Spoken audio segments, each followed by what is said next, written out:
बिस्मिल्लाहिर्रहमानिर्रहीम।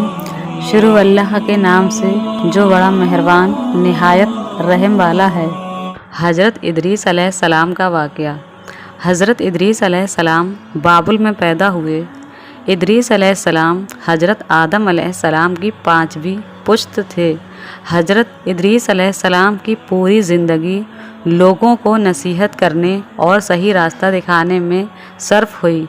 वो लोगों को गुनाह से दूर और अल्लाह के करीब कर दिया करते थे। एक अल्लाह के नबी की ज़िंदगी का मकसद यही होता है। वो अपनी पूरी ज़िंदगी लोगों की भलाई में गुजार दिया करते हैं। एक वक्त आया जब हज़रत इदरीस अलैहिस्सलाम और उनके सभी चाहने वाले बाबुल को छोड़कर मिस्र की तरफ चले गए। हज़रत इदरीस अलैहिस्सलाम और उनके चाहने वाले मिस्र में भी लोगों को तालीमात देना शुरू किया और लोगों को गुनाह छोड़कर सही रास्ते पर चलने की दावत दी। लोगों को सच्चाई की तरफ बुलाते और अल्लाह के हुक्म के मुताबिक ज़िंदगी गुजारने की नसीहत करते।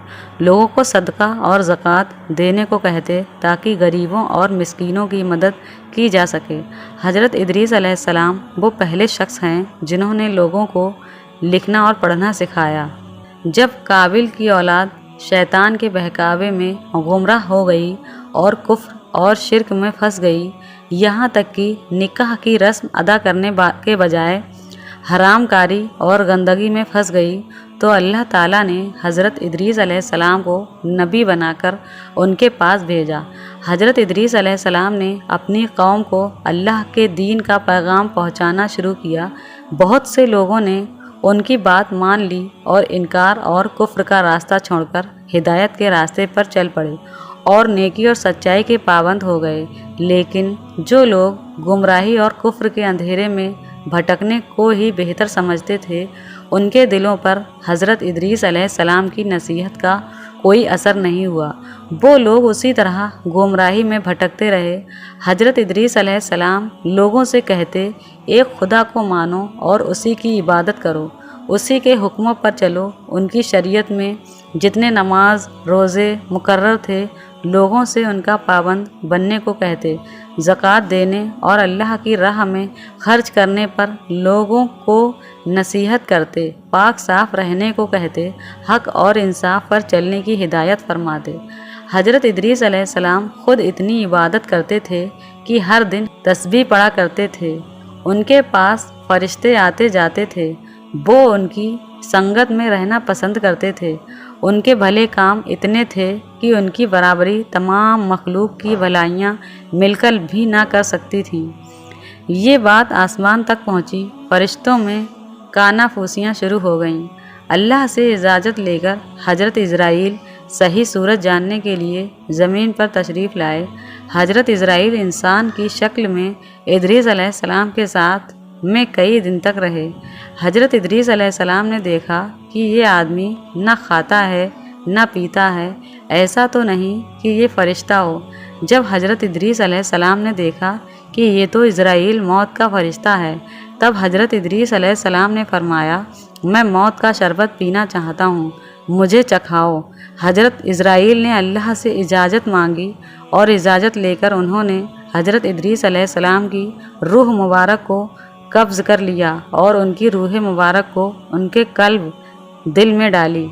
फिर हज़रत इदरीस अलैहिस्सलाम ने फरमाया कि मुझको जन्नत और दोज़ख देखने का शौक़ बहुत ज़्यादा है, मुझे इनकी सैर कराओ।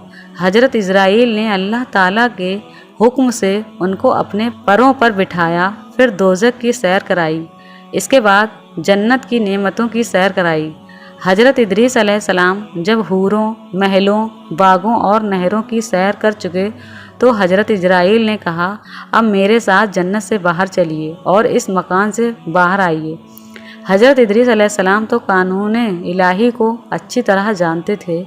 एक पेड़ का तना पकड़कर खड़े हो गए और फरमाया, जब तक पैदा करने वाला जन्नत दोज़ख के इस इम्तिहान से मुझको ना निकालेगा, मैं हरगिज़ बाहर ना जाऊंगा। अल्लाह ताला ने एक फ़रिश्ता इन दोनों के किस्से के फ़ैसले के लिए भेजा। पहले हज़रत इज़राइल ने तमाम हालात कहे, फिर हज़रत इदरीस ने जवाब दिया कि हर जान को मौत का मज़ा चखना है। मैं जन्नत में दाखिल हुआ। اس لیے اب یہاں سے نکلنے کا کوئی سوال نہیں۔ صرف اسرائیل کے کہنے سے بغیر خدا کے حکم کے میں یہاں سے نہیں لوٹوں گا۔ اسی وقت غیب سے آواز آئی، یعنی میرے ہی حکم سے داخل ہوا اور میرے ہی حکم سے یہ کام کیا، اس لیے حق اسی کی طرف ہے۔ کعب احبار سے روایت ہے کہ اس آیت سے مراد کی رفعناہ مکاناً علیہ، ہم نے اسے بلند جگہ اٹھایا، حضرت ادریس علیہ السلام ہی ہیں۔ اس کے بعد حضرت ادریس علیہ السلام جنت سے باہر آئے اور چھٹے آسمان میں فرشتوں کے ساتھ عبادت میں لگ گئے، اور جب تک خدا کا ارادہ ہے وہاں موجود ہیں۔ حضرت ادریس بہت خوبصورت تھے، گیہواں رنگ تھا، مناسب قد تھا، وہ زیادہ تر خاموش رہتے، چلتے وقت ان کی نظر قدموں پر ہی رہتی۔ حضرت ادریس علیہ السلام نے فرمایا، 3 نیکیاں اہم ہیں: غصے کے وقت نرمی، تنگی میں دان کرنا، قابو پانے پر معاف کرنا۔ فرمایا، عقل مند آدمی وہ ہے جو 3 آدمیوں سے ہلکا پن نہ کرے، ایک تو بادشاہوں سے، دوسرے عالموں سے، تیسرے دوستوں سے، اس لیے کہ بادشاہوں کی گستاخی میٹھے عیش کی کڑواہٹ جیسی ہے، عالموں کو حقیر سمجھنے سے دین کا نقصان ہے، اور دوستوں کا ہلکاپن بے مربتی ہے اور نفرت کرنے کی چیز ہے۔ فرمایا کہ آدمی کو چاہیے کہ مصیبت میں صبر کرے، طبیعت میں جماؤ پیدا کرے۔ اگر آپ لوگوں کو ہماری ویڈیو پسند آئی ہو تو لائک کر دیں، چینل کو سبسکرائب کر دیں۔ ہمارا مقصد ہے آپ لوگوں تک اچھی باتیں پہنچانا۔ شکریہ۔